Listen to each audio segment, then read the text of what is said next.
काम कर सकते हैं। दोस्तों, ये मीटिंग बीच बीच में हम लोगों को इसलिए करना पड़ता है कि आज जो सबसे बड़ी समस्या हमारे बीच है ना, हेल्थ, ये बहुत बड़ी इशू है। आज हमारे पूरे विश्व में हेल्थ के लेकर के आज इतनी बड़ी बड़ी चिंताएं बनी हुई है, जिसमें हमारी WHO भी बीच बीच में हमें अवगत कराती रहती है बीमारियों को लेकर के। तो निश्चित तौर पे उन चीजों को हम लोग सुनते हैं, समझते हैं, तो कहीं ना कहीं अपने आप में एक भय पैदा होती है कि वाकई इस प्रकार की सिचुएशन आने वाले समय में होने वाली है। तो निश्चित तौर पे वो चीजें कहीं ना कहीं राइट तरीके से अगर हम सोचे तो उसके एक आगाह करने का माध्यम भी है। और हमें अपने आप को स्वस्थ रखने के लिए निश्चित तौर पे अगर आप अभी भी लापरवाही तरीके से अपने जीवन को देख रहे हैं तो कहीं ना कहीं ये दुर्भाग्य कहा जाएगा हमारे जीवन का। तो आज का सेशन मैं आप लोगों के बीच डिलीवर करूं, इससे पहले मैं फिर से उन तमाम लोगों का जो भी व्यक्ति इस मीटिंग में पार्टिसिपेट करे, मैं फिर से सभी को धन्यवाद करता हूं, दिल से स्वागत करता हूं। आज के सेशन में आपने आने का निर्णय लिया। मैं चलता हूं अपने स्लाइड की तरफ जहां से हम लोग बात करेंगे आप सभी से।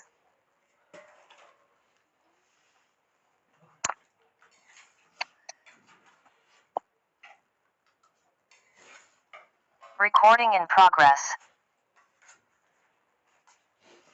Welcome to all associate. मैं सभी का दिल से स्वागत करता हूं। Myself doctor Manoj Kumar, मैं आरा बिहार से हूं।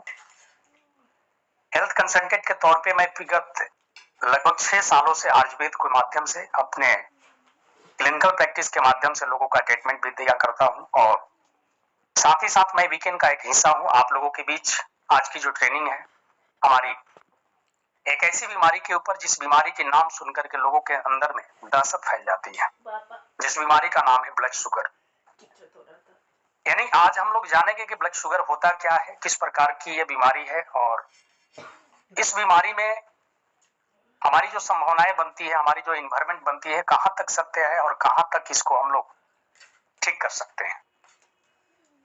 तो इन बीमारियों की सारी जानकारी आपको आज मिलने वाली है कि किस प्रकार से हमें इसको ठीक कर सकते हैं। बहुत सारे लोगों के मन में होता है कि शुगर जो होता है किसी भी शरीर के अंदर जब एक बार प्रवेश कर जाता है तो कभी ठीक नहीं होता है। निश्चित तौर पे उन विषय को भी हम बताएंगे कि क्या ठीक है, क्या ठीक नहीं है, कहां तक उसमें सत्य है। क्योंकि कुछ भी चीजें केवल बाहरी हिस्सों का अगर देखा जाए तो उससे हमको बहुत कुछ अंदाजा नहीं लग सकता, लेकिन जब उसके इंटरनल चीजों को हम जानने का प्रयास करते हैं तो उसमें एक चीज पता चलता है कि नहीं, केवल बाहरी इतनी भय था लेकिन हमारे अंदर में तो कुछ ऐसा है ही नहीं। तो निश्चित तौर पे आज का जो सेशन है आप लोगों के बीच एक शानदार तरीके से इस बीमारी के ऊपर आपको जानकारी मिलेगा और इस जानकारी को लेकर के आप केवल अपने नहीं, अपने जान पहचान और अपने लोगों को भी एक बेहतर तरीके से आप नॉलेज इंफॉर्मेशन दे सकते हैं। यहां से मैं आगे बढ़ूं। जैसा कि स्लाइड के माध्यम से आप देख रहे हैं, ब्लड शुगर, डायबिटीज, इसको कई नामों से हम लोग जानते हैं। कोई व्यक्ति ब्लड शुगर बोलता है, कोई डायबिटीज बोलता है, अन्य अन्य तरीके से हम इसको जानते हैं। ब्लड शुगर वाकई जब नाम आती है हमारे शरीर के अंदर में तो कई सारे लोगों का रोंगटे खड़ा हो जाता है।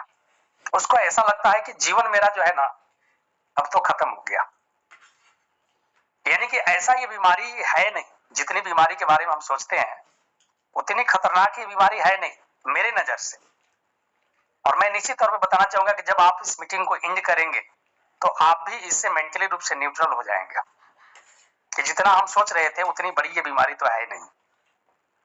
दोस्तों, हमारे शरीर में कुछ बीमारियां लाइफ स्टाइल बीमारी होती है और उस लाइफ स्टाइल बीमारी में एक ये भी बीमारी है हमारा, जिसको हम लोग बोलते हैं blood sugar, diabetes.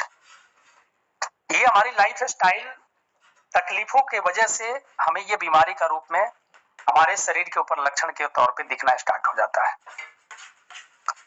Blood sugar, actually blood sugar बहुत सारे लोगों की अभी तक भ्रांतियां है।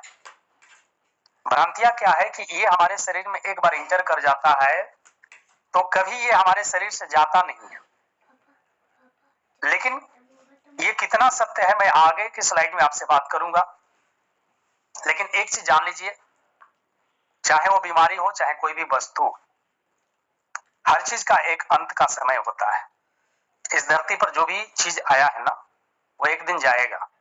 चाहे वो धरती का कोई भी चीज हो या मानव जाति हो या किसी भी प्रकार की चीजों को अगर हम ले, तो ऐसा कुछ भी नहीं है कि जो शुगर हमारे शरीर के अंदर चला जाता है तो ये अंत नहीं होता है, होता है।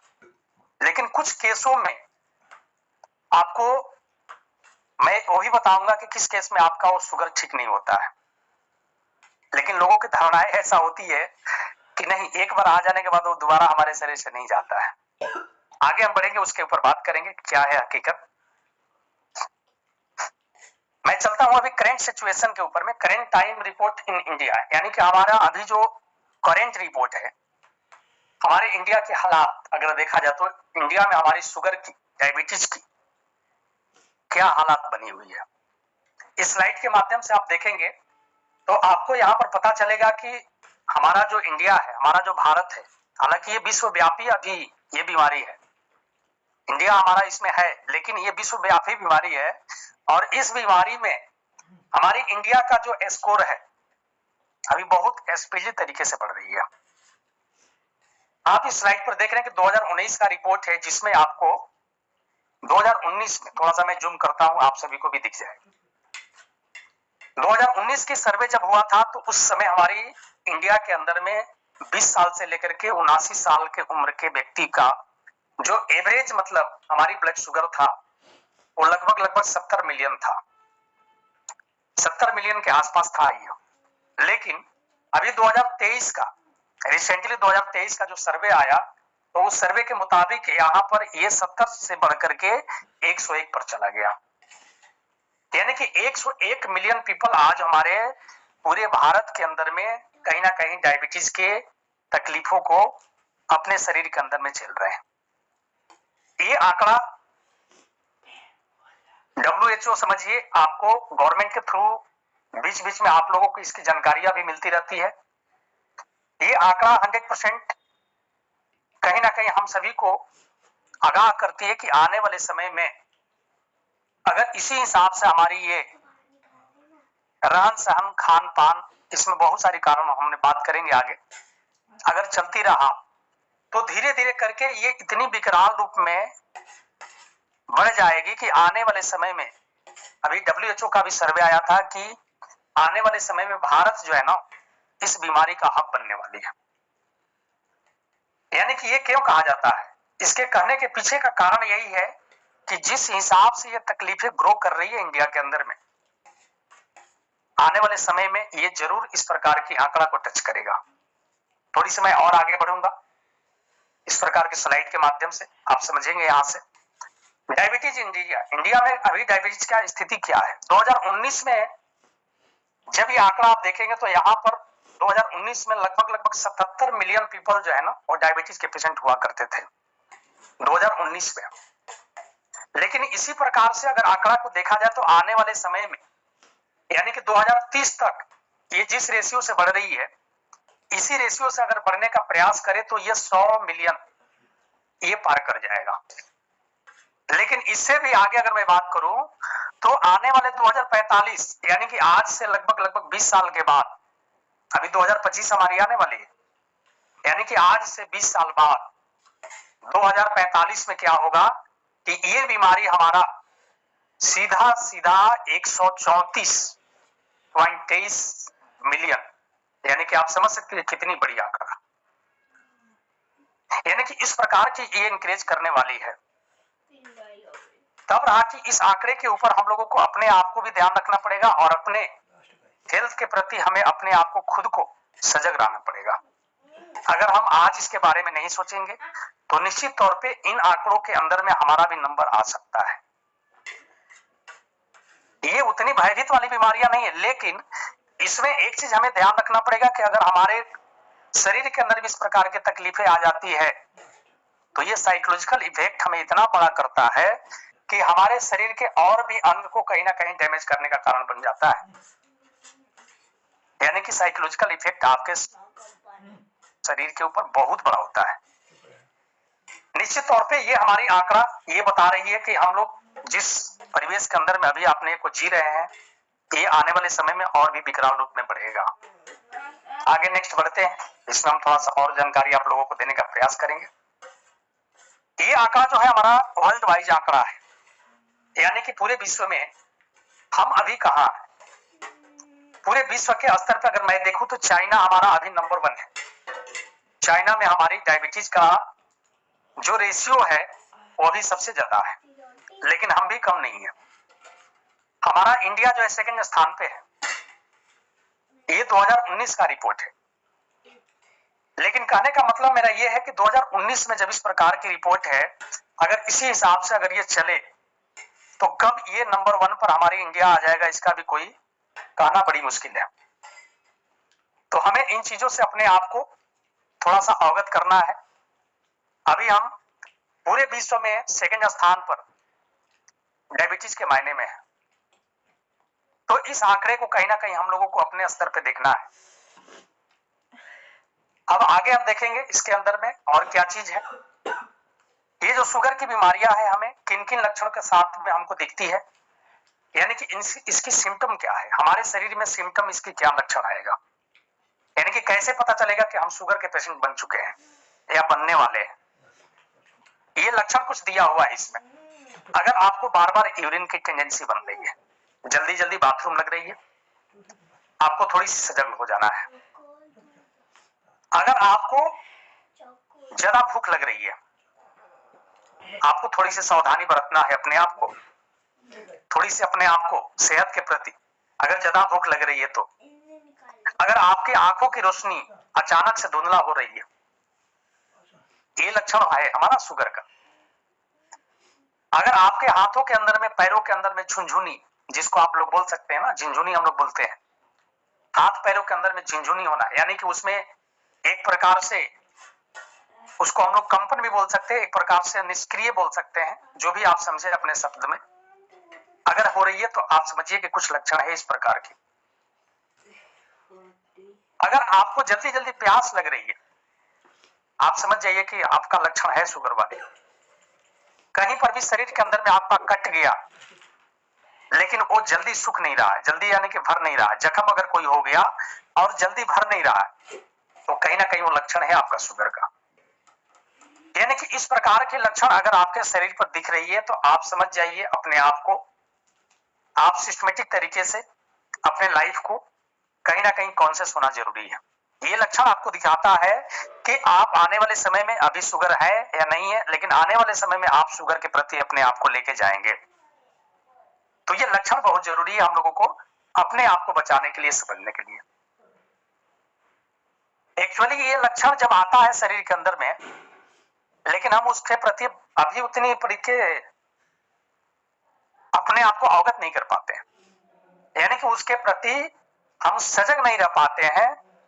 और धीरे धीरे जब हमारे शरीर में बहुत विकराल रूप में ये फैल जाता है, तब जाकर के हमें लगता है कि नहीं, अब तो मुझे शुगर टेस्ट करानी चाहिए। तो ये जितने भी 6-7 लक्षण है, अगर आपके शरीर में कभी ऐसा दिख रहा हो तो एक बार जरूर आपको ग्लूकोज अपने लेवल को टेस्ट करानी चाहिए। समय रहते आप इससे अपने आप को बचा सकते हैं, ऐसा बहुत बड़ा ये तकलीफ नहीं है कि आप इससे मतलब अपने आप को नहीं बचा सकते, लेकिन समय रहते। तो ये लक्षण अगर दिखे तो कहीं ना कहीं आपको अपने स्तर पे इसकी जांच करवाना जरूरी है। और जब आप इसको जांच करेंगे तो निश्चित तौर पे आप अपने आप को इस बीमारी से होने से बचा सकते हैं। नेक्स्ट, शुगर होता क्या है, हमारे शरीर में ग्लूकोज की मात्रा बढ़ती कैसे है, इस फिगर के माध्यम से आप देखेंगे।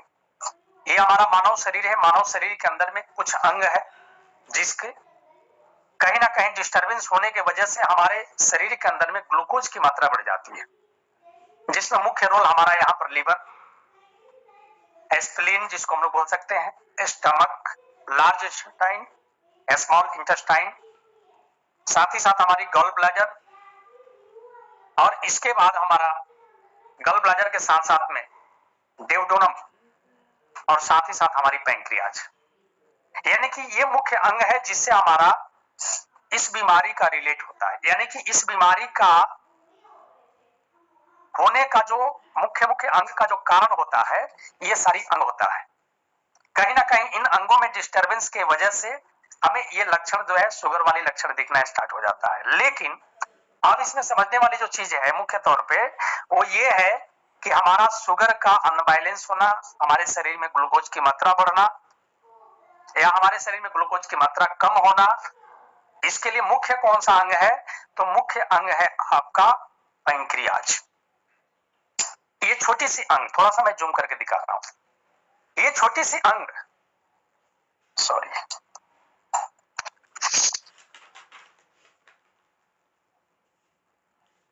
ये छोटी सी अंग जो आपको कहीं ना कहीं जो दिख रहा है, उस अंग के माध्यम से आपको ये समझाने के लिए मैं प्रयास कर रहा हूं।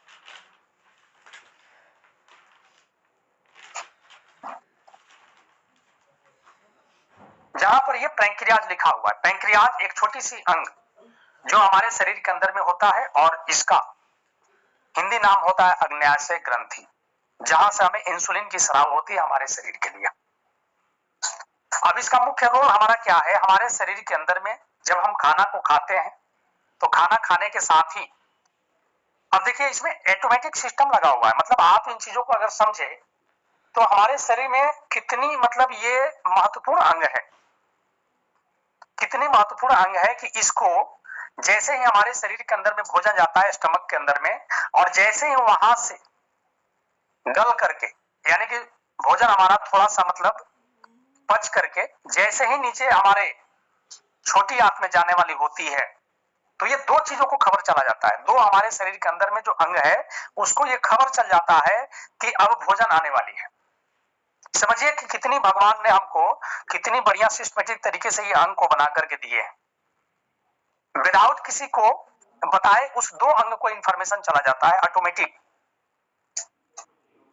एक चल जाता है हमारी पैंक्रियाज को और दूसरा चला जाता है हमारा लीवर को कि अब भोजन आने वाली है।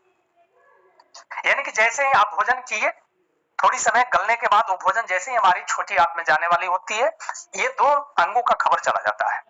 अब ये दोनों अंग क्या करता है? जैसे ही आपका भोजन छोटी आंत में जाता है, स्टमक से छोटी आंत में जाता है, उसी समय लीवर क्या करता है? लीवर के यहां से हमारी जो भोजन को पचाने की जो वायल होती है, जिसको हम लोग पित्त बोलते हैं, वो स्राव होना स्टार्ट हो जाता है। और इधर से पैंक्रियाज क्या करता है? पैंक्रियाज अपना इंसुलिन को जो है वहां पर छोड़ देता है, और ये दोनों मिल करके हमारे भोजन को क्या करता है?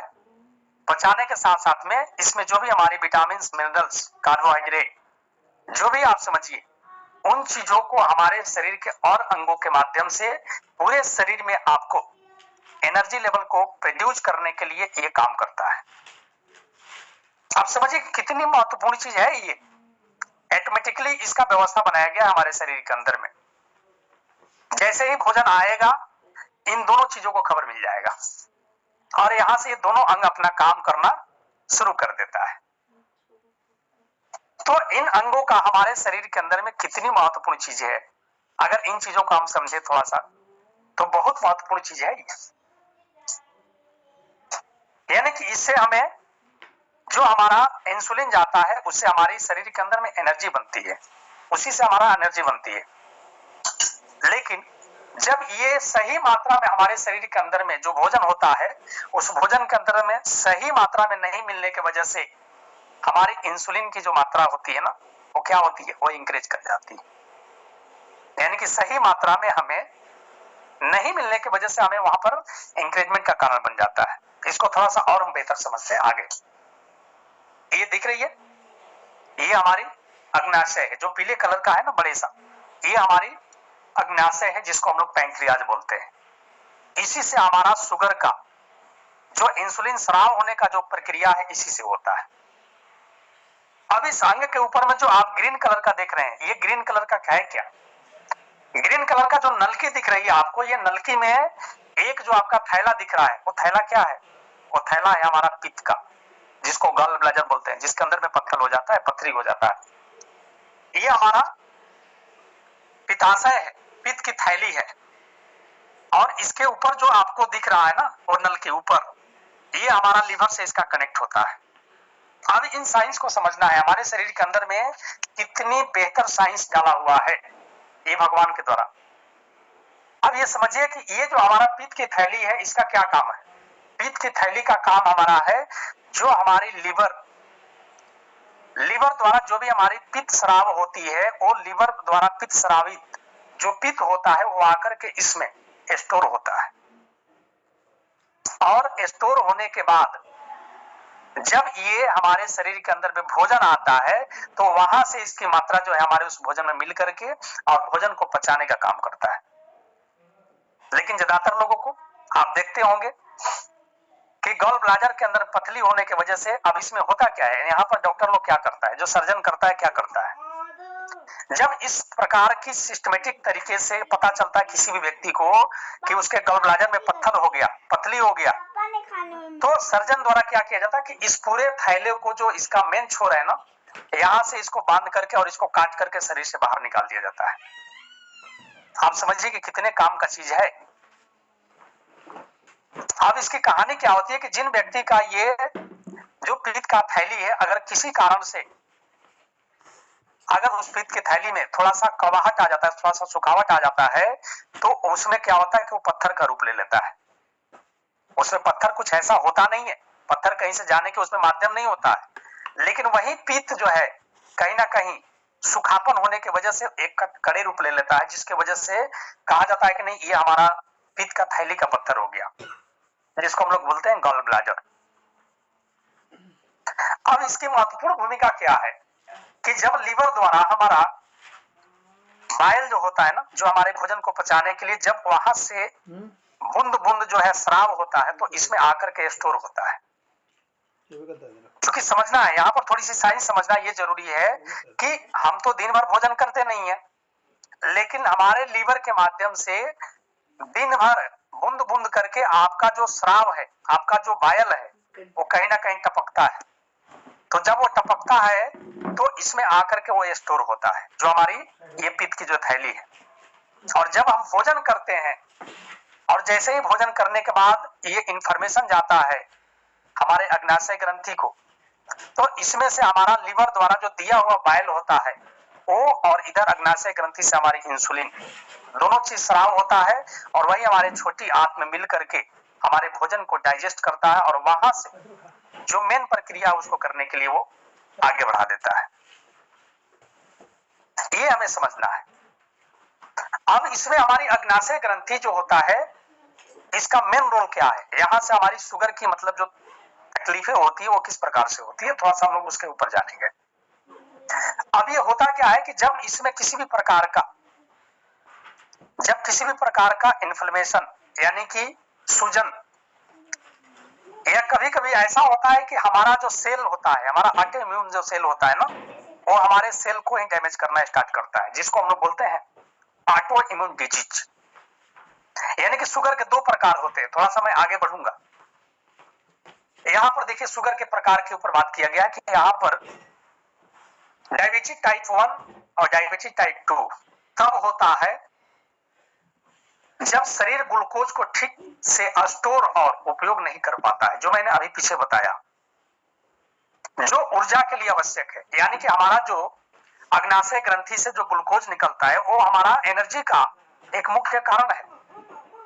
यह ग्लूकोज तब रक्त में इकट्ठा हो जाता है, जब हो जाता है और उन कोशिकाओं तक नहीं पहुंचता है जिनकी आवश्यकता होती है, जिससे गंभीर जटिलताएं होती है। ग्लूकोज वह ईंधन है जो आपके शरीर की कोशिकाओं को खिलाता है, लेकिन आपकी कोशिकाओं में प्रवेश करने के लिए इसे एक कुंजी की आवश्यकता होती है, और वो कुंजी होती है हमारी इंसुलिन। आप समझिए कितनी सिस्टमेटिक बात है ये। यानी कि इसी तरीके से अगर हमारी शरीर के अंदर में जो जरूरत की चीजें हैं अगर पर्याप्त मात्रा में नहीं मिलती है, तो हमारे शरीर के अंदर में टाइप 1 टाइप 2 डायबिटीज का लक्षण दिखना स्टार्ट हो जाता है। यानी कि मेन हमारा इसमें अग्नाशय ग्रंथि की जो हमारा जो काम है वो लिवर से रिलेट होकर के दोनों का सिस्टमेटिक काम में कहीं ना कहीं अनबैलेंस होता है, जिसके वजह से हमारी डायबिटीज के लक्षण आ जाती है। थोड़ा सा आगे हम और समझते हैं। यहां पर हमारी symptom of type 2 diabetes, type 2 diabetes का जो सिम्टम होता है वो क्या होता है। यहां पर टाइप 2 प्रकार की जो डायबिटीज जो होती है, जब ब्लड की शुगर का स्तर हाई हो जाता है, यानी कि ब्लड में हमारी शुगर का स्तर बढ़ जाता है, जिसे सिर्फ दवाइयों की मदद से ही मैनेज किया जा सकता है। एक व्यक्ति उस वक्त डायबिटीज से पीड़ित माना जाता है जब पैंक्रियाज यानी अग्नाशय पर्याप्त इंसुलिन, एक हार्मोन का उत्पादन नहीं करता, और फिर जब कोशिकाएं जब उन उपयोग को भोजन के रूप में उत्पादित ग्लूकोज को ऊर्जा में बदलने का काम नहीं कर पाती। इससे हमारे रक्त में ग्लूकोज बना रहता है, जिससे शरीर के विभिन्न काम को प्रभावित होते हैं। डायबिटीज के संकेत और लक्षण धीरे धीरे दिखने शुरू हो जाते हैं, और यह शरीर या हर इंसान में अलग अलग तरह से दिखते हैं। हालांकि कुछ ऐसे संकेत हैं जो आम है और डायबिटीज के ज्यादातर मामलों को देखे जाते हैं। उनमें डायबिटीज में 3P के नाम से जाना जाता है। जैसे यहाँ पर 3P के बारे में मैं अगर बात करूं तो पहला हमारा पॉलीडिप्सिया, और दूसरा होता है पॉलीयूरिया, और तीसरा होता है पॉलीफिलिया। ये तीनों चीज है, यानी कि ये एक ऐसी गुण है जो कहीं ना कहीं हमारे डायबिटीज 2 के होने में एक बहुत बड़ा कारण बनता है। यानी कि इसके लक्षण जो है हमारा, ये कहीं ना कहीं शारीरिक रूप में दिखना स्टार्ट हो जाता है। अब हम इन तीनों लक्षण से ये समझ सकते हैं कि हमारे शरीर में किस प्रकार की चीजें जो है, जो लक्षण से हम पकड़ पाएंगे कि हमारे शरीर में डायबिटीज 1 है या डायबिटीज 2 है। अब यहां पर टाइप ऑफ डायबिटीज, डायबिटीज कितने प्रकार की होती है, और यहां पर दोनों प्रकार के लक्षण में हमारा शरीर के अंदर होता क्या है। थोड़ा सा मैं एक बार इसको और क्लियर करने के लिए मैं यहां पर चलता हूं। ये हमारा जो अग्नाशय है, अग्नाशय का मेन हमारा काम है कि जब हमारे शरीर के अंदर में भोजन डलता है, जैसे हम भोजन खाते हैं, हमारे शरीर के स्टमक में जाता है। स्टमक से जैसे हमारी छोटी आंत में जाने की प्रक्रियाएं होती है, उस समय हमें इंसुलिन और हमें हमारी जो बाइल होता है, हमारा जो पित्त होता है, ये दोनों की वहां पर सम्मिश्रण जरूरत पड़ता है। लेकिन किसी कारण से, यानी कि 2 कारण इसमें मुख्य होता है। एक तो हमारा अग्नाशय ग्रंथि से जो हमें इंसुलिन मात्रा में चाहिए वो वहां से स्राव नहीं हो पाता है, जिसके वजह से हमारे शरीर में जो पड़ा हुआ भोजन है वो सही तरीका से डाइजेस्ट नहीं हो पाता है। और डाइजेस्ट जब नहीं होता तो वहां से हमें जो विटामिन मिलनी चाहिए, जो हमारे शरीर को ऊर्जा मिलनी चाहिए, वो ऊर्जा कहीं ना कहीं पर्याप्त मात्रा में नहीं मिल पाता है। अब इसके कारण क्या होता है कि धीरे धीरे हमारे शरीर के अंदर में ये बीमारी, जो शुगर वाली जो लक्षण, ये कहीं ना कहीं दिखना स्टार्ट हो जाता है।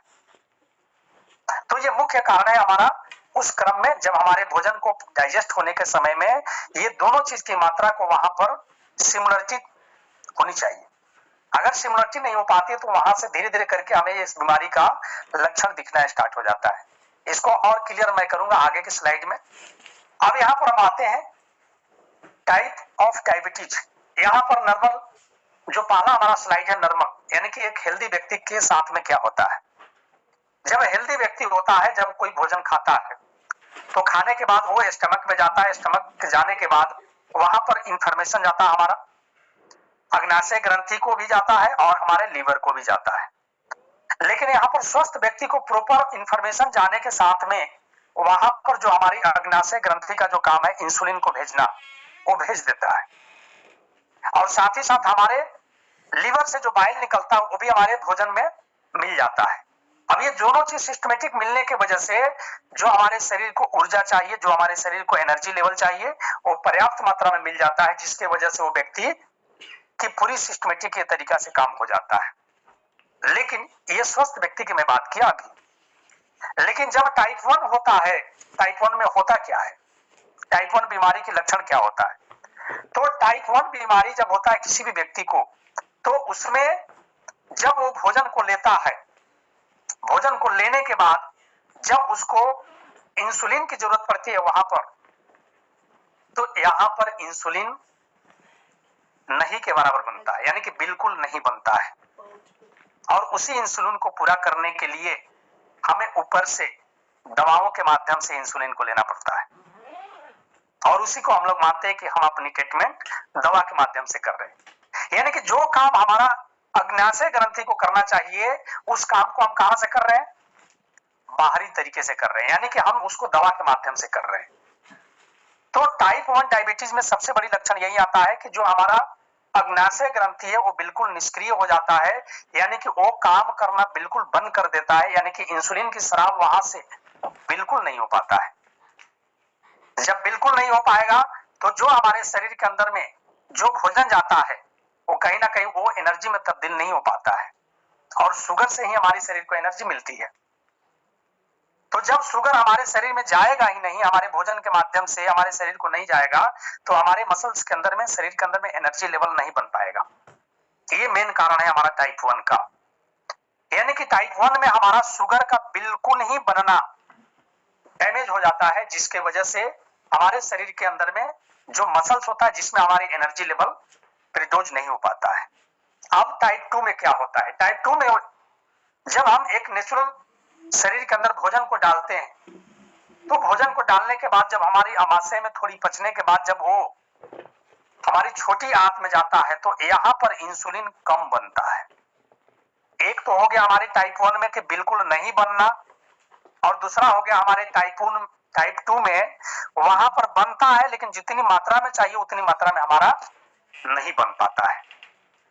अब जितनी मात्रा में हमें जरूरत है, अगर उतनी मात्रा में नहीं होगा तो क्या होगा?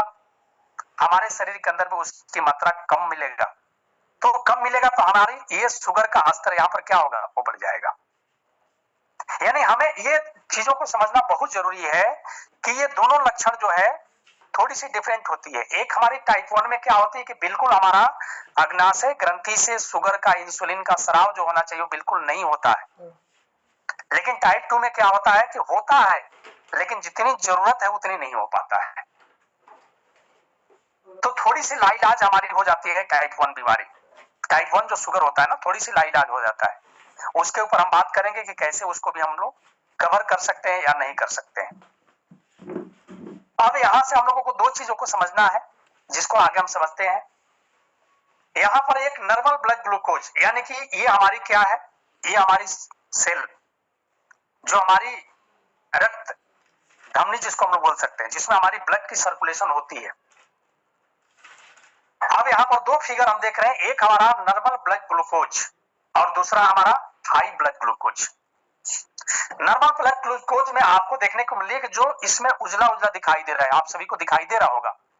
ये हमारी जो भी उजला उजला जो कण दिखाई दे रही है ना, ये क्या है? ये हमारा है शुगर, ये हमारा है ब्लड का ग्लूकोज। एक नॉर्मल इंसान की ये हमारा नॉर्मल ब्लड ग्लूकोज है उसके अंदर में।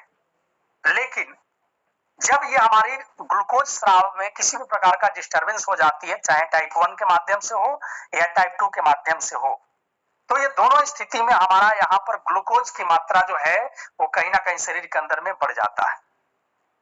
अब यहाँ पर बढ़े हुए स्थिति में हम इन चीजों को समझने के लिए, जब ये हमारी उजला वाला जो चीज है ये क्या है? ये हमारी ब्लड के अंदर में ग्लूकोज की मात्रा है।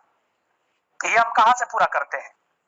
ये हमारे शरीर के अंदर में कम मात्रा में नहीं के वजह से ये हमारे शरीर के अंदर में क्या होता है? ये दुष्परिणाम बन जाता है, और इसकी मात्रा हमारे शरीर में कहीं ना कहीं दवाओं के माध्यम से इसको हम लोग पूर्ति करते हैं। अब ये एक चीज है कि यहाँ बन नहीं रहा है, लेकिन इसको बनाना जरूरी है। तो इसको बनाने के लिए हम क्या करते हैं कि ऊपर से हम दवाओं का इस्तेमाल करते हैं, जो हमारी आज मार्केट के अंदर में बहुत सारी दवाएं हैं। कहीं ना कहीं उसको शरीर के अंदर जब डालते हैं तो ये हमारी प्रक्रियाएं क्या है? यहाँ पर हाई ब्लड ग्लूकोज की मात्रा हमारा बनना शुरू हो जाता है। अब ये होता क्या है? निश्चित तौर पे जब आप आगे की स्लाइड में देखेंगे तो ये चीजें आपको और भी क्लियर हो जाएगा। एक्चुअल हमारी ग्लूकोज का जो लेवल होना चाहिए, थोड़ा सा मैं उसके ऊपर भी बात करूंगा। 1990 के आसपास में ग्लूकोमीटर का उपयोग किया गया था। ग्लूकोमीटर जिससे हम शुगर को मापते हैं, उस समय का हमारा जो नॉर्मल रेंज होता था लगभग 70 से लेकर के 110, हमारी फास्टिंग जो होता है किसी भी इंसान का जो फास्टिंग का जो उस समय का सर्वे किया गया था, उस समय जो 1990 में जब हुआ था, तो उस समय हमारा जो ब्लड का ग्लूकोज लेवल का स्तर होना चाहिए वो 70 से 110 के आसपास हुआ करता था। और उसी मापक यंत्र को आज भी हम लेकर के अपने आप को मान के चलते हैं। लेकिन 1990 के दशक में हमारी रहन सहन, हमारी खान पान, हमारी लाइफ स्टाइल और आज के लाइफ स्टाइल, आज की रहन सहन, आज की खान पान डिफरेंट है कि नहीं है? तो हमें यहाँ पर थोड़ी सी समझना ये बात है कि जो एक बार इन चीजों को मान लिया गया, एक बार इन चीजों को बना दिया गया, क्या वही रहेगा? हमारी वस्तु स्थिति तो बदल रही है। तो ये, लेकिन सबसे बड़ी चीज है कि ये एक बहुत बड़ी, मतलब हमारी WHO की तरफ से भी इसके ऊपर बहुत बड़ी, क्या कहा जाएगा इसको, एक एस्कम कहा जाएगा, यानी कि हमारे साथ में एक बहुत बड़ी ये धारणाएं कहा जाएगा। आज भी हमारी ग्लूकोज का जो लेवल है वही रह गया है, उसमें कोई परिवर्तन, कोई मॉडलाइज, कोई अपडेट आज भी नहीं हुआ है। चूंकि प्रत्येक 10 साल 15 साल के बाद हमारी वस्तु स्थिति बदल जाती है। अभी भी हमारे समाज में बहुत सारे ऐसे लोग मिलते हैं, हमारे 2-3 जान पहचान वाले लोग होंगे आज के डेट में। मैं शुगर को थोड़ा सा छोड़ दूं, अगर मैं बीपी की बात करूं तो बीपी में भी हमारी वैसा ही होती है। बहुत सारे हमारे ऐसे जानकार में लोग हैं जिनकी बीपी का लेवल आज भी 160, 70, 80 तक है, लेकिन उनको कोई परिवर्तन दिखता नहीं है शरीर के अंदर में। जस्ट वही कहीं ना कहीं हमारे साथ में शुगर के साथ में भी है। फास्टिंग की हमारी जो रेंज बनाया गया है 70 से लेकर के 110 के रेंज में। जो बीपी खाना खाने के 2 घंटे के बाद का रिपोर्ट होता है 130 से लेकर के 160 के रेंज में, और जो रेंज में रिपोर्ट होता है वो होता है 160 से लेकर 180, 200 के आसपास में। लेकिन ये कब का है? ये है हमारा 1990 के आसपास का। तो ये हमें समझना है कि इसके ऊपर हमारी आज के डेट में जो सबसे बड़ी ट्रीटमेंट का जो वैल्यू है वो क्या है? एलोपैथ की दवाएं। एलोपैथ के माध्यम से हम इसमें आगे बढ़ते हैं। अब यहाँ पर हमारी जो डायबिटीज का जो ट्रीटमेंट होता है वो क्या होता है? जब हमारे शरीर के अंदर में ग्लूकोज की मात्रा जब बढ़ जाती है तो हम ट्रीटमेंट क्या करते हैं? ट्रीटमेंट में हमारा सीधा सीधा जब एलोपैथ की दवाएं हम अगर पहले से खाते आ रहे हैं तो ये दवाएं हमारे शरीर में करता क्या है? अब हमें समझना यहाँ पर है कि हमारी जो इंजेक्शन लगती है इंसुलिन का, हमारे जो कैप्सूल, टैबलेट जो भी आप खाते हैं, वो करता क्या है आपके शरीर के अंदर में? जब आप ये समझ जाएंगे तो आप अपने आप को ये महसूस करेंगे कि अभी तक हम गलती जो कर रहे थे वो कितना बड़ा गलती कर रहे थे। अब ये दवाएं हमारी जो कैप्सूल है हमारे शरीर में करता क्या है? जो आपके शरीर में जो ग्लूकोज की लेवल एक्स्ट्रा बनी है अनियमित होने की वजह से, अग्नाशय ग्रंथि से जो हमारी स्राव होनी चाहिए जिस मात्रा में, एक तो टाइप 1 में बिल्कुल नहीं होना और दूसरा टाइप 2 में बहुत कम मात्रा में उबरना, जिसके वजह से आपके डायबिटीज का जो लेवल है, आपका जो शुगर का लेवल है वो क्या है, वो बढ़ जाता है। अब हम अंग्रेजी दवा जब खाते हैं, कोई भी मेटफॉर्मिन हो या कोई भी दवा जो हमारी एलोपैथ में आती है, जब हम खाते हैं तो वो करता क्या है? वो हमारे शरीर के अंदर में जाता है और जाने के बाद हमारा शुगर का जो लेवल है उसको क्या करता है? कभी इस पर कोई भी व्यक्ति, इंसान विचार नहीं किया कि उस करता क्या है?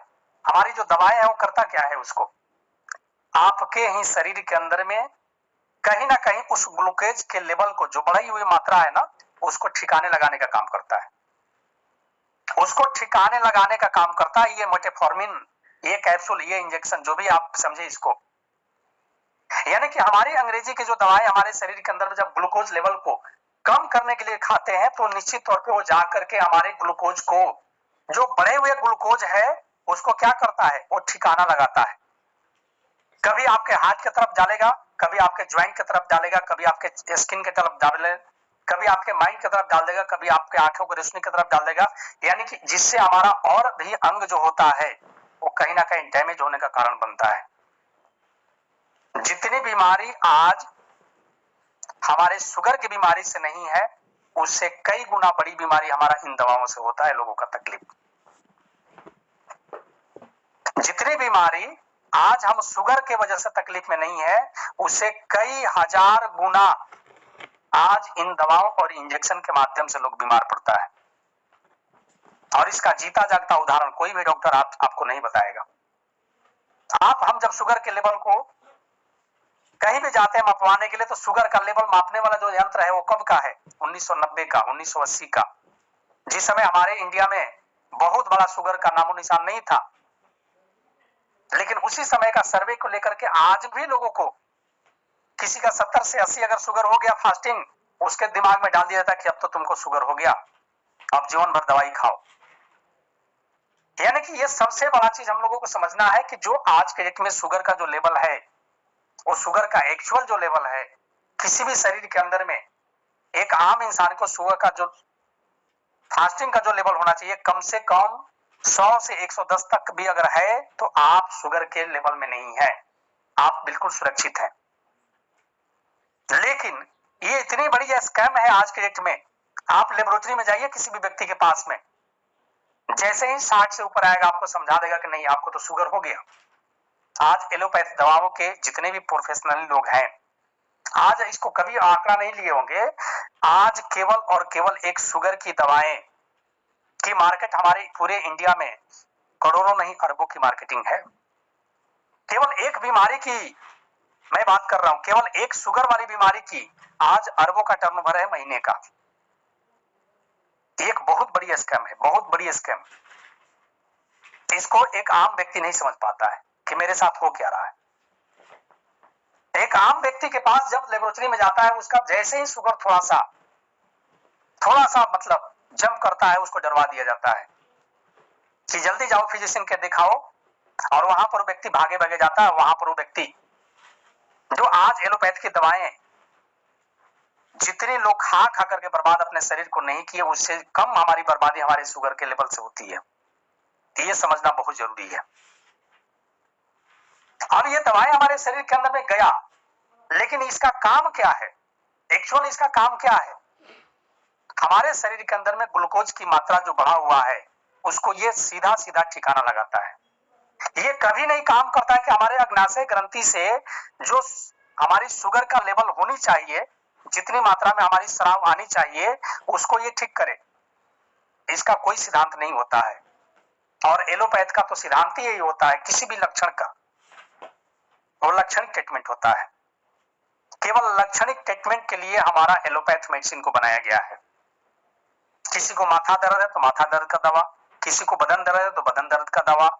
माथा का दर्द क्यों है, बदन का दर्द क्यों है, इसके पीछे हमारी कोई आइडियोलॉजी काम नहीं करती है।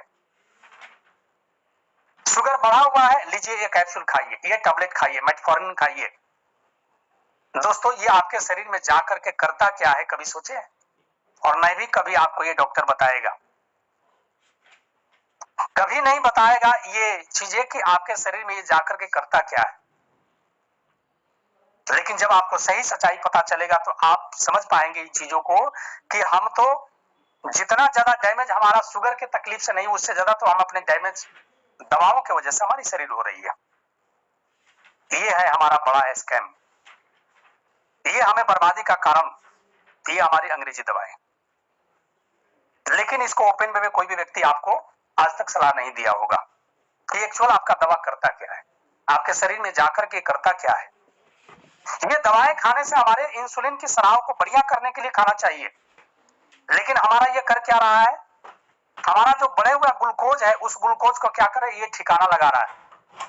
कभी आपको लीवर में डाल रहा है, कभी आपको किडनी में डाल रहा है, कभी आपके पैंक्रियाज से बाहर निकल करके, यानी कि विभिन्न विभिन्न अंगों में ये क्या कर रहा है, उसको फैला रहा है। और जैसे जैसे आपके शरीर के और अंगों पे जा करके जब फैलता है, वहां से आपका किडनी खराब, वहां से आपका लीवर खराब, वहां से आपका हार्ट खराब। यानी कि जहां जहां पर ये दवाएं खाने की वजह से जो शुगर का ठिकाना लगाया गया है, वो अंग आपका बीमार पड़ गया। और यही कारण है कि एक व्यक्ति जब शुगर लेकर के इंटर करता है, कल के डेट में उसका लीवर खराब होता है, परसों उसका किडनी खराब होता है, तरसों उसका आंख की रोशनी जाता है, आगे उसका फिर विभिन्न विभिन्न प्रकार की बीमारियां उसको होता है। क्यों? कभी भी आदमी सोचा है? शुरुआत एक छोटी सी शुगर से होता है दोस्त, लेकिन शुगर से शुरुआत के बाद आपकी ये बीमारियां घटनी चाहिए, लेकिन कभी नहीं। ये बीमारियां जैसे ही आपने शुगर का दवा शुरू किया, धीरे धीरे करके आपके शरीर के जो भी कीमती ऑर्गन है उसमें आपका बीमारी लगा देता है ये दवा। ये केवल दवा की वजह से ऐसा होता है। लेकिन कभी भी ये चीजें आपको अभी तक के सिचुएशन में आपको ये समझ नहीं आएगा कि हम खा क्या रहे हैं, हमारा मेन रोल क्या है, हमारा दवाओं का मेन रोल क्या है, ये कोई नहीं बताएगा। और यहां पर जो अंग्रेजी दवाएं हम खाते हैं तो हमारे शरीर में होता क्या है, ये जाकर के कहीं ना कहीं हमारे शरीर के जो कीमती ऑर्गन होता है हमारे शरीर के अंदर में, सबसे ज्यादा उसका मुकाबला हमको करना पड़ता है किडनी का। जो अंग्रेजी दवाएं हमारे शरीर के अंदर में जाता है, हमारे शरीर से जितने भी टॉक्सिन्स वाली जो चीजें होती है उसको निकालने का काम कौन करता है, वो किडनी करता है। जब हमारी ग्लूकोज की लेवल बढ़ती है, जब हमारे शरीर के अंदर में भारी मात्रा में मेटफॉर्मिन जैसे दवाएं जाती है, तो हमारे किडनी को सूचना दिया जाता है कि इसको जल्दी बाहर भेजो, जल्दी हमारे शरीर से बाहर भेजो। और यही कारण होता है कि एक व्यक्ति को लंबे समय तक बीमार रहने के बाद जब वो व्यक्ति यही अंग्रेजी दवा खा खा करके एक दिन उसका किडनी का डायलिसिस होता है। इसके पीछे का जो सिद्धांत है यही होता है। सबसे बड़ी समझने वाली बात यहाँ पर यह है, कॉमन सी बात है, आप सभी समझदार लोग व्यक्ति हैं यहाँ पे। आप समझिए कि अगर शुगर की दवाएं खाने से हमारे अग्नाशय ग्रंथि की अगर थोड़ी सी भी बीमारी जो तकलीफ है अगर ठीक होती, तो कोई व्यक्ति 1 साल से खा रहा है, कोई व्यक्ति 2 साल से खा रहा है, कोई व्यक्ति 3 साल से खा रहा है, कोई व्यक्ति 10 साल से खा रहा है, अगर थोड़ा थोड़ा भी अगर आपके जो मेन बीमारी ठीक होता, तो क्या अब तक आपका शुगर का बीमारी ठीक होता कि नहीं होता? ये समझने वाली चीज है। अगर थोड़ा सा भी अगर ये दवाएं खाने से अगर आपकी अग्नाशय ग्रंथि की स्राव बेहतर होता, तो क्या ये आपके गोली खाने से अब तक ठीक हो गया होता कि नहीं हो गया होता? लेकिन आज पूरे विश्व में कोई भी एक मरीज हमको आज तक नहीं मिला और कोई भी एक मरीज नहीं मिलने वाला है कि जो अंग्रेजी दवा खा करके और ये बता दिया हो कि नहीं हमारा शुगर ठीक हो गया। अपितु उसके साथ में होता क्या है, पहले शुगर से शुरुआत होता है, फिर किडनी का पेशेंट बनता है, फिर हार्ट का पेशेंट बनता है, फिर माइग्रेन आती है, फिर उसको स्किन का प्रॉब्लम आता है, फिर मतलब कई सारे बीमारियों का कारण बनता है केवल और केवल एक बीमारी की शुरुआत की वजह से। और उसमें सबसे ज्यादा जो प्रभावशाली होता है वो होता है हमारी एलोपैथ दवाएं। कहीं से कहीं तक उस बीमारी को ये दूर करने का कोई कारण का दवा नहीं है कि उस बीमारी को ठीक कर सके। तो हमें यह समझना बहुत जरूरी है कि हम जो अभी खा रहे हैं शुगर के लिए, वो क्या खा रहे हैं, उसका काम क्या है हमारे शरीर के अंदर में, वो हमें कर क्या रहा है। अब इसके लिए हमें क्या करना पड़ेगा। यहां तक मैंने जो बात किया वो बीमारी के होने का कारण और किस प्रकार से हमें लक्षण आती है किस बीमारी के लिए। अब यहां पर 2 चीज हम लोगों को समझना है। एक तो हमारे शरीर के अंदर में अगर शुगर लग गई है तो हमें उससे अपने आप को कैसे निवृत्त होना है, और दूसरा हम क्या ऐसा करें कि आने वाले समय में हमारे शरीर को शुगर ना लगे, जिसको हम लोग बोलते हैं ना प्री डायबिटीज। प्री डायबिटीज का मतलब हो गया कि हमारे शरीर में आने वाले समय में शुगर की बीमारियां हमारे शरीर को न जाए। एक तो व्यक्ति वो है जिनको शुगर लग चुका है, उसको भी ठीक किया जा सकता है, और एक वो है जो हमारे शरीर के अंदर में शुगर की बीमारी आए है ना। तो पहला आपको काम करना पड़ेगा, वो क्या है, पहला काम आपको है अपने खान पान को ध्यान रखना पड़ेगा कि आप खा क्या रहे हैं। यानी कि उसमें हमारा जो सबसे बड़ा डैमेज करने का कारण जो पाया गया उसमें यह है हाउ टू ट्रीट डायबिटीज, यानी कि डायबिटीज का हमारा जो ट्रीटमेंट है वो किस प्रकार से किया जाए उसको। तो पहला चीज है कि डोंट यूज मिल्क प्रोटीन। हमें इन चीजों से अपने आप को बचना पड़ेगा। और इन चीजों से आप कितना सहमत है मुझे पता नहीं है, लेकिन मेडिकल साइंस के अनुसार में आप बड़े बड़े जो अनुभवी व्यक्ति है उनसे आप जरूर सुने होंगे कि जो हमारी एनिमल प्रोटीन होती है वो हमारे लिए नहीं होती है। किसी भी जानवर का जो दूध होता है वो किसी व्यक्ति के लिए नहीं होता है, उसके व्यक्ति के लिए नहीं होता है, हम लोगों के लिए नहीं होता है, उसके बछड़े के लिए होता है। जैसे अगर गाय का दूध है तो गाय के बछड़े के लिए बनाया गया है, अगर भैंस का दूध है तो भैंस के बच्चे के लिए उसको बनाया गया है। हमारी माँ का दूध हमारे लिए था, हमने पिया, लेकिन आज इस वजह से भी हमारे शरीर के अंदर में कहीं ना कहीं शुगर का लक्षण और शुगर होने का कारण पता चल रहा है। अब इससे बहुत सारे लोग सहमत नहीं हो पाएंगे, लेकिन थोड़ा सा मैं इसको क्लियर करूंगा। और आज जितने भी छोटे छोटे बच्चे हमारे घर में आ रहे हैं, जन्मजात बच्चे में हम लोग कहीं ना कहीं गाय के दूध का सेवन कराते हैं। आज हॉस्पिटल के अंदर में जो पाउडर वाली दूधें मिलती है, क्या है वो?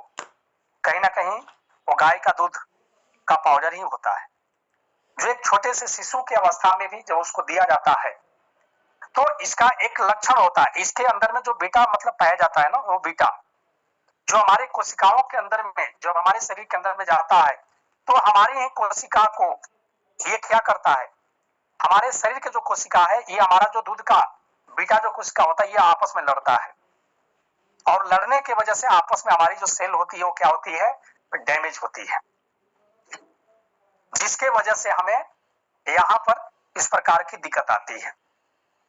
और मैं तो इतना जानता हूं कि जो डायबिटीज के पेशेंट होते हैं, चाहे वो टाइप 1 हो या टाइप 2, टाइप 1 में एक कारण सिर्फ अगर आप समझ लिए तो किसी भी प्रकार के डायबिटीज वाले केस को आप हैंडल कर सकते हैं। टाइप 1 में जो लोग कहता है ना कि हमारा शुगर जो है लाइलाज बीमारी है, वो कभी ठीक नहीं होगा, उसको भी मैं समझाने का प्रयास कर रहा हूं कि कौन सा आपका बीमारी कभी ठीक नहीं होता है। शुगर में जो आपका टाइप 1 बीमारी होता है, जो आपका जेनेटिक होता है, उसमें कुछ लक्षण आपके जेनेटिक मिलते हैं, बहुत कम केसों में होता है जेनेटिक, यानी कि आपके पूर्वज को भी शुगर था और आपके शरीर में भी शुगर आया। अगर वो कैटेगरी टाइप 1 में है, टाइप 1 का कैटेगरी को मैंने बताया कि आपके शरीर में जो अग्नाशय ग्रंथि होती है उससे शुगर बनना ही बंद हो जाता है। अब आप इसको समझिए, अगर मान के चलिए कोई 12-14 साल का बच्चा है, अब इसमें एज का भी फैक्टर होता है दोस्त, आप लोगों को समझने के लिए।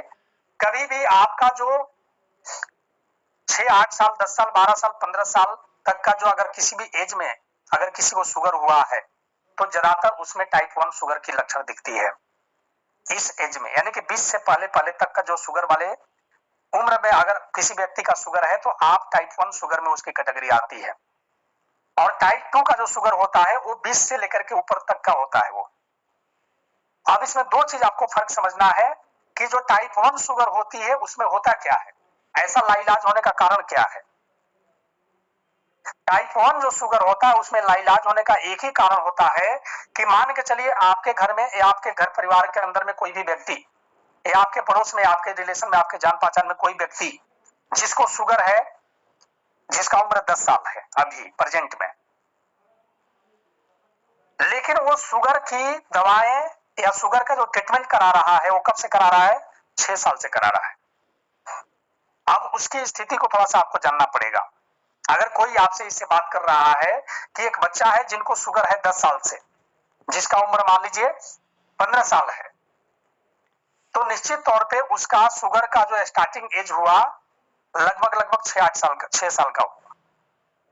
15-16 साल की एज में तो कम से कम 4 से 5 साल की उम्र में उसको शुगर हुआ। अब अगर उसको टाइप 1 टाइप की अगर डायबिटीज है तो जब उसको शुगर हुआ था उस समय दवा का जो प्रयोग किया गया तो दवा ने क्या किया, उसको जो उसके अग्नाशय ग्रंथि था उस दवा को क्या करना चाहिए था, शुगर को बनाने के लिए एक्टिवेट करना चाहिए था उसको। लेकिन उस समय जब दवा को शुरुआत कराया गया तो दवा ने उसको क्या किया, जो हमारे 6 साल की उम्र में, जो 5 साल की उम्र में जो पैंक्रियाज को एक्टिव करने के लिए चाहिए था उसको क्या किया, वहां पर डीएक्टिव कर दिया, उसका काम को ही खत्म कर दिया। यानी कि उस 5 साल के उम्र में जब हमने दवा को प्रयोग कर दिया, इंजेक्शन का जब प्रयोग कर दिया, तो जो शुगर का मेन काम था, सॉरी हमारी जो पैंक्रियाज का मेन काम था उस समय शुगर को स्राव करना, यानी कि शुगर हमारे शरीर को देना। लेकिन हमने इंजेक्शन लेकर के, हमने दवा लेकर के क्या किया, उस शुगर को वहां से क्लोज कर दिया, यानी कि हमने अग्नाशय ग्रंथि का जो मेन काम था उसको ही खत्म कर दिया। अब वहां पर क्या हुआ कि अग्नाशय ग्रंथि तो वहां से तिल पड़ गया, वो एक तरीके से निर्जीव हो गया। आपके शरीर में तो है लेकिन उसका कोई काम नहीं है। यानी कि जैसे समझने के लिए मान के चलिए आपका उम्र 20 साल है या 25 साल या 30 साल है, आपका कुछ ना कुछ वर्क है घर के अंदर में, लेकिन आपके जो घर का वर्क है, आपको पढ़ाई लिखाई है, आपके जिम्मा जो कुछ काम है, अगर कोई गार्जियन आपको बिल्कुल फ्री कर दे कि नहीं अब आपको कोई काम नहीं करना, अब आप घर में बैठ जाइए, तो क्या आपके शरीर में बीमारी लगेगी कि नहीं लगेगी? निश्चित तौर पे लगेगी। तो जब हमारा 6 साल की उम्र में जो दवाएं हमको दे दिया गया, तो जो हमारा काम उस दवाओं का क्या था कि हमारे अग्नाशय ग्रंथि को वो ठीक करे, लेकिन उसको क्या किया कि जो उसका काम था हमारे इंसुलिन को स्राव करने के लिए, उस इंसुलिन का काम तो ये हमारा दवा कर रहा है, तो उसको तो डैमेज कर दिया वो। और जब डैमेज कर दिया तो उसका उम्र किस उम्र में हुआ डैमेज? वो 5 साल की उम्र में, 6 साल की उम्र में। लेकिन उस बच्चे का उम्र तो बढ़ते गया, बच्चा हो गया 12 साल का। तो पिछले 6 साल में जो अग्नाशय का उसका उम्र था, अभी भी 6 साल है, लेकिन बच्चे का उम्र हो गया 12 साल। अब उसको चाहे कोई भी ट्रीटमेंट आप दे लीजिए, 1-2 साल का डिफरेंट होता तो हो सकता है कोई बच्चा ऐसा मिले कि जिसका 1 साल 2 साल अगर है, उसको ट्रीटमेंट किया जा सकता है। लेकिन जो अग्नाशय का हमारा उम्र है वो है 6 साल और हमारा उम्र हो गया 12 साल। इस प्रकार के सिचुएशन में आपको अपने हाथ को खड़ा करना पड़ेगा, वहां पर किसी भी प्रकार का कोई आपका ट्रीटमेंट काम नहीं करेगा। और ज्यादातर लोगों को वही जानकारी होता है जो कहता है कि शुगर जब एक बार शरीर में आ जाता है तो जाता नहीं है, यानी कि केवल और केवल मैंने जो अभी बात बताया ये चीज ही वैसा होता है जो लाइलाज होता है। बाकी टाइप 1 शुगर आप कभी भी उसको ठीक कर सकते हैं। उस टाइप 1 शुगर में किसी भी प्रकार का ऐसी चीज नहीं होती है जिसको आप ठीक नहीं कर सकते, क्योंकि टाइप 1 शुगर में आपकी इंसुलिन की स्राव होती है लेकिन कम होती है। अब उसको जब कम होती है तो उसको बढ़ावा हम लोग कर सकते हैं किसके माध्यम से? अंग्रेजी दवा के माध्यम से तो नहीं हो सकता। तो एलोपैथ दवाएं उसको भी निष्क्रिय कर देगा। अगर लंबे समय तक आपने खा लिया तो उसका जो स्राव अभी हो रहा है ना थोड़ा बहुत, उसको भी खत्म करने का कारण बनेगा।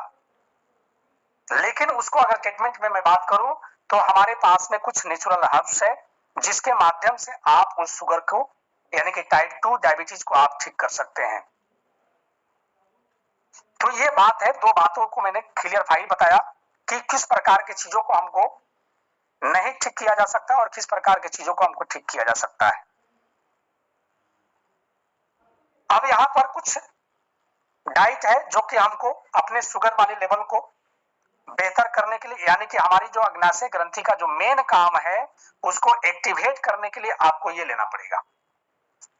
यानी कि आपको इंक्लूड इन डाइटिंग, यानी कि आपके भोजन में इस प्रकार की चीजें डेली रूटीन में आपका लेना पड़ेगा, जिसमें यहां पर कुछ हर्ब्स है, जिसमें एक है आपका गुड़मार, एक है आपका पनीर टोडा, एक है आपका करकुमिन जो हल्दी से हमारा निकला हुआ है, और साथ ही साथ है आपका आंवला। यानी कि ये वो चीज है जो आपके शुगर के अग्नाशय ग्रंथि की जो हमारा मेन काम है उसको ये बेहतर करने के लिए ये देना पड़ेगा। लेकिन केवल इससे हमारा शुगर की एक बैलेंस बनना स्टार्ट होगा। लेकिन ये सारा चीज कहीं ना कहीं हमारी जो कंपनी का प्रोडक्ट है डाइवाक्योर इसके अंदर में डाला हुआ है। और केवल वही नहीं, हमारे शरीर के अंदर में जो अभी तक मैंने जितनी भी बात किया और जिससे आपके शरीर के अंदर में जो अंग डैमेज हो चुका है, किडनी, लिवर, आपके दिमागी हालात, यानी कि जो जो अंग आपका डैमेज हो चुका है उसको भी रिपेयर करने का काम करेगा आपका ये डाइवाक्योर, यानी कि कंप्लीट ट्रीटमेंट। अभी मार्केट में ज्यादातर लोगों के पास में क्या है, जामुन का जूस, करेला का जूस, आंवला का जूस, व्हीट ग्रास का जूस, यानी कि अलग अलग फेम में। हमारी कंपनी ने कितनी शानदार ये चीज बना के दिया, जिसमें 21 प्रकार की जड़ी बूटी जो आपको डाल करके मिला है। और ये 21 जड़ी बूटी को जब आप गहन अध्ययन करेंगे तो आपको पता चलेगा कि केवल ये शुगर ही नहीं, आपके संपूर्ण शरीर के बीमारी के ऊपर इसका काम है, संपूर्ण शरीर के बीमारी के ऊपर काम है इसका, यानी कि कंप्लीट ट्रीटमेंट का नाम है हमारा डाइवाक्योर। कंप्लीट ट्रीटमेंट का नाम है हमारा डाइवाक्योर। यानी कि आप अगर चाहे तो आप अपने शुगर को, जो भी अभी दवाई कोई व्यक्ति अगर दवा खा रहा है ना, केवल एक बात को ध्यानपूर्वक वो ध्यान में रख ले, उसको 72 घंटा में दवा को बंद कराया जा सकता है। अंग्रेजी दवा अगर कोई भी व्यक्ति खा सकता है, जिस प्रकार से मैं गाइड करूं, अगर उस प्रकार से कोई खाना स्टार्ट करे तो 72 घंटा के अंदर में उसके अंग्रेजी दवा को हम बंद करा सकते हैं। अब उसके लिए आपको क्या करना पड़ेगा, मैं आगे की बात बताऊंगा। एक तो पहले आपको हमारी डाइवाक्योर जो है, इसको कंप्लीटली आपको शुरुआत करना पड़ेगा। इसके डोज के बारे में मैं बता दूं कि ये हमारी पाउडर बेस है, जिसको आपको मॉर्निंग में खाली पेट में, बिल्कुल खाली पेट में आपको 1 चम्मच गुनगुने पानी के साथ में इसको लेकर के आपको पी जाना है। इसके पीने के बाद 45 मिनट से लेकर 1 घंटा तक आपको कुछ भी नहीं खाना है। और यही डोज फिर शाम में आपको खाना खाने से 1 घंटा पहले फिर आपको करना है, जिनको डायबिटीज है, जिनको शुगर है। इसके साथ में अब आपको करना क्या है, अगर आप चाहते हैं कि कंप्लीटली आपका 72 घंटे के अंदर में आपका अंग्रेजी दवा बंद हो जाए, तो केवल इससे नहीं, आपके अपने डाइट को भी ध्यान में रखना पड़ेगा। यानी कि लाइव फूड, जिंदा चीज को आपको खाना पड़ेगा। और जिंदा चीज क्या है, जिंदा चीज है हमारी फ्रूट्स, फल, जिसमें हम खाने के बाद तुरंत हमारे शरीर के अंदर में एनर्जी आता, यानी कि वैसी चीजों को आपको सेवन करना पड़ेगा। अगर आपने इन चीजों को ध्यान रखा तो केवल और केवल 2 से 3 दिन के अंदर में आपकी जो एलोपैथ की दवाएं है ना, वो आपका बंद हो सकता है। तो पहला चीज है कि आपको हमारी डाइवाक्योर, और नेक्स्ट हमारा यूज डायबिटीज डाइट चार्ट, यानी कि जिसमें हमने आपको बताएंगे किस प्रकार से आपकी डाइट की चार्ट होनी चाहिए, यानी कि किस प्रकार से आपकी भोजन होनी चाहिए, किस प्रकार से आपकी रहन सहन, किस प्रकार से आपकी खान पान होनी चाहिए। स्टेप 1 समझने के लिए इसको, जिस व्यक्ति को शुगर हुआ है, सुबह में खाली पेट में आप डाइवाक्योर लीजिए 1 चम्मच, और शाम को फिर 1 घंटा के बाद, यानी कि खाना खाने से 1 घंटा पहले आपको लेना है डाइवाक्योर 1 चम्मच गुनगुने पानी के साथ में। अब आपको करना है डाइट के ऊपर कंट्रोल। अब डाइट में क्या है, आपका डाइट चार्ट क्या कर रहा है। स्टेप 1 में सुबह 8 बजे से लेकर के लगभग 12 बजे के बीच में, यानी कि 4 घंटे, 8 से 12, यानी कि ये 4 घंटे में आपको क्या खाना है। 4 घंटे में आपको 4 टाइप का फ्रूट्स, जिसमें आपका सीजनली जो भी फल आपको मिले, आप केला खा सकते हैं, आम खा सकते हैं, सेब खा सकते हैं, संतरा खा सकते हैं, जो भी आप खाएं, 4 प्रकार के फल को आप लीजिए। ये आपके डाइट चार्ट, अगर आप चाहते हैं कि 72 घंटे में हमारी दवाएं बंद हो जाए, 100% आपका बंद हो सकता है अगर आपने ये किया तो। पहला स्टेप है आपका ब्रेकफास्ट, यानी कि सुबह की नाश्ता। क्या चीज से करना है, जिंदा चीज से। जिंदा चीज हमारा क्या है, जिंदा चीज हमारा है फल फ्रूट, यानी कि जिससे तुरंत हमें शरीर के अंदर में एक अच्छी जो है विटामिन मिनरल्स जाने का शुरुआत हो जाता है। अब उसकी भी मात्रा है, अगर आपका शरीर का वेट मान लीजिए 70 केजी है, तो आपको कितना खाना होगा, ये 70 केजी है तो आपका 10 गुना, यानी कि 70 गुणे 10, यानी कि 700 ग्राम, कम से कम 700 ग्राम 4 फलों का आपका एक रूटीन बना लेना है। सीजनली फल जो भी आपको खाना है आप खा लीजिए, यानी कि 8 बजे से लेकर के 12 बजे तक आपका ये पहली शुरुआत आपके डाइट चार्ट के हिसाब से। 70 ग्राम, अगर आपका 60 केजी वजन है तो 600 ग्राम, अगर आपका 50 केजी वजन है तो 500 ग्राम। इस प्रकार से आपको अपनी कैलकुलेशन अपने हिसाब से कर लेना है। नेक्स्ट अगला जो आपका स्टेप 2 में जब आप लंच करेंगे, तो लंच में आपके दो प्रकार के प्लेट होगा, एक प्लेट 1, प्लेट 2। अब प्लेट 1 में क्या रहेगा आपका? प्लेट 1 में आपका रहेगा रॉ वेजिटेरियल, यानी कि जिसको हम लोग बोलते हैं सलेड, सलाद, जो भी आपका सीजनली सलाद है। एक प्लेट के अंदर में आप सलाद को रखिए, पहले सलाद को खाइए। हमारी गलती क्या होती है, हम भोजन में दाल चावल सब्जी भी खा रहे हैं और इधर सलाद भी खा रहे हैं। ये हमारी महा गलती है, इस गलती को कभी नहीं करना। सलाद वाली जो प्लेट है हमको अलग करना है, उसको हमको पहले खा करके खत्म कर लेना है। पहले हमें सलाद वाली प्लेट को खत्म कर लेना है। लेकिन अब आपकी मात्रा इसमें कितना रहेगा, कम से कम आपके वेट गुणे 5, यानी कि जितना आपका वेट है उसका 5 ग्राम। जैसे अगर मान के चलिए 70 केजी वजन है तो 7 × 35 यानी कि 350 ग्राम आपको चाहिए, जिसकी सलाद आपको खाना है। सलाद खाने के बाद अब आपको क्या करना है कि प्लेट 2, जिसमें आपका दाल चावल सब्जी जो भी आप खाना चाहें आप उसको ले सकते हैं। यानी कि शुगर के अकॉर्डिंग जो आपका परहेज बताया गया उसके अकॉर्डिंग, मेरा मतलब भोजन में वो चीज नहीं खाना है जिससे आपका कार्बोहाइड्रेट और इस प्रकार की चीजें आपका बढ़ोतरी हो। यानी कि इन चीजों को आपको ध्यान रखना है प्लेट 2 के हिसाब से भी। फल फ्रूट में आप कुछ भी खा सकते हैं, उसमें कोई दिक्कत नहीं है। लोग कहता है कि मीठा आम होता है, आम खाने से शुगर बढ़ जाता है, कभी नहीं होगा। आप भरपेट आम खा सकते हैं, उससे कभी भी शुगर आपका बढ़ने वाला नहीं है। तो आपको ये इस प्रकार से आपका दोपहर का लंच होगा और शाम को फिर आपका जो डिनर होगा, शाम का जो आपका डिनर होगा फिर वापस इसी प्रकार से आपको डिनर होगा। लेकिन डिनर का आपका टाइमिंग क्या होगा, वो आपका होगा शाम 6 बजे से पहले। यानी कि शाम 6 बजे से पहले आपको शाम वाली जो खाना है ना उसको आपको निपटा लेना है। सेम सिचुएशन आपका वही रहेगा, एक प्लेट आपका सलाद का, एक प्लेट आपका वही नॉर्मल जो भोजन का है। तो 2 स्टेप में आपने मैंने ये बताया, और तीसरा स्टेप आपको क्या चीज नहीं लेना है और क्या चीज लेना है। यानी कि आपको यहाँ पर क्या चीज नहीं लेना है, उसमें आपको पैकेज फूड यानी कि किसी भी प्रकार का पैकेजिंग किया हुआ फूड आपको नहीं खाना है। रिफाइंड फूड, जैसे हम लोग रिफाइंड किया हुआ बहुत सारी चीज खाते हैं ना, उसको आपको परहेज करना है। डेयरी फूड, एनिमल प्रोडक्ट, जैसे मैंने बताया अभी गाय के दूध के बारे में, यानी कि जो गाय का दूध होती है वो हमारे लिए, हमारे हेल्थ के लिए सुटेबल नहीं होता है, लेकिन हम लोग आज उसको उपयोग करते हैं। कहीं से कहीं तक हमारे लिए वो नहीं बना है, उस गाय के बछड़े के लिए बना है, उस भैंस के बच्चे के लिए बना है। मानव इंसान ही एक ऐसा व्यक्ति है जो दूसरे का दूध पीता है, बाकी कोई जानवर किसी का अलग नहीं पीता है, वो हर व्यक्ति के अपने बच्चे के लिए होता है। तो हमें परहेज क्या करना है, एनिमल फूड, डेयरी प्रोडक्ट, जानवर से निकला हुआ कोई भी चीज, यानी कि आप दूध दही मक्खन पनीर जो भी आप समझे वो सारा कुछ कहीं ना कहीं आपके लिए परहेज रहेगा। साथ ही साथ आपको अपनी एक्टिविटी यानी कि लंच का जो टाइमिंग है उस टाइमिंग पर आपको करना है, जो डिनर का टाइमिंग है उस टाइमिंग पर करना है। किसी भी प्रकार का उसमें आपको अपनी दिमाग नहीं लगाना है।